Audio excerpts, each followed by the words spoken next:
Your beginning in New York was tough, right? It's tough for everyone. Yeah. You could come from New Jersey and you want to settle Yeah. in New York City. It's tough for you also. Yeah. New York is unforgiving. It's horrible. Yeah. Tell me, how was the beginning? What how was it for you? Beginning is always hard because you're still trying to get into the cultural shock. Loving the city is different than living in the city. Yeah. I was obsessed with Simon and Garfunkel, and I was obsessed with a song called Boxer. I'm just a little boy. And I used to hear that on my small cassette all the time. I felt the song was about me. I'm just a poor boy whose story is seldom told. I felt that but I fell in love with the city. I could just walk around and understand and see the maps and started reading about the city. And I felt I've never seen anything where past, present, and future coexist in ratio of future. Wow. Future takes the ratio. Yeah. That you got to keep inventing, keep pushing, keep hustling, keep going forward, keep fighting for it. And 9/11 happened, the perspective of the city's changed. It was hard to get jobs after that. Things really moved bad after that. We know that. This is actually 2002. 2002. 2001, 9/11 happened. And the next year, they started this festival to revive the city. But what kind of job did you do when you arrived Everything. in? Tell me, like Whatever I could go. like I could do a lot of, you see those kids who are standing on the street side with holding a sign of this is a cafe here, get $1 pizza here. Yeah. I used to do that. I used to give flyers on Central Park. That auntie used to give me like $3, $4, and she'll give me a free meal. I used to clean houses. I used to cook in people's homes, clean their homes. I used to sit cats. I used to walk dogs. I love dogs. And that was amazing.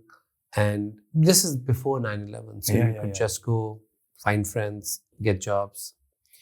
I used to work in restaurants.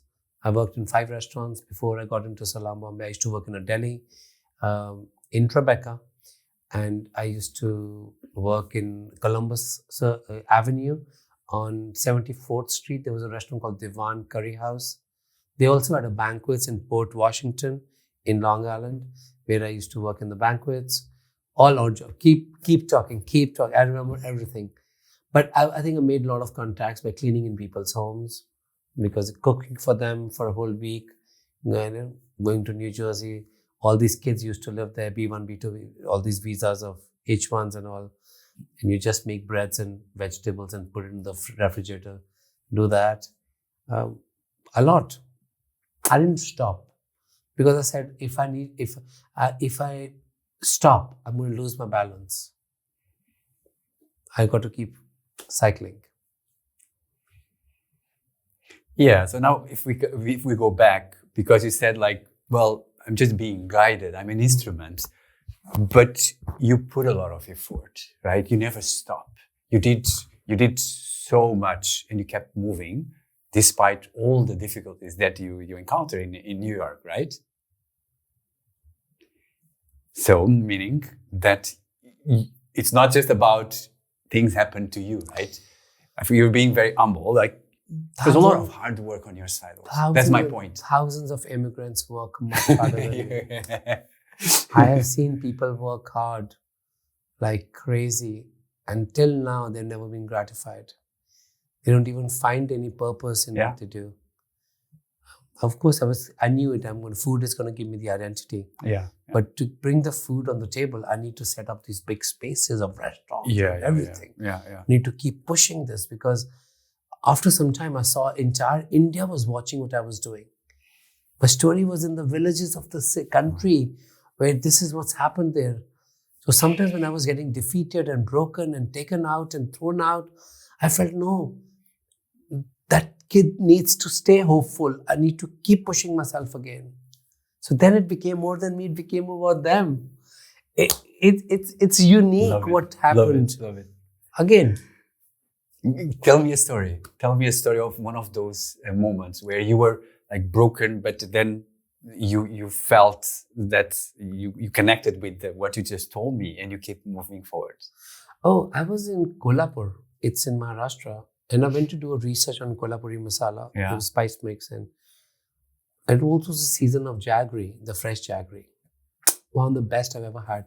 So a place known for best sugar, raw sugar, and best chilies, a combination. So I go there and I stopped at this place where they were making jaggery, and this lady tells me, saying, do you come on MasterChef? I'm like, yeah. He's saying, one day my son wants to open Janoon.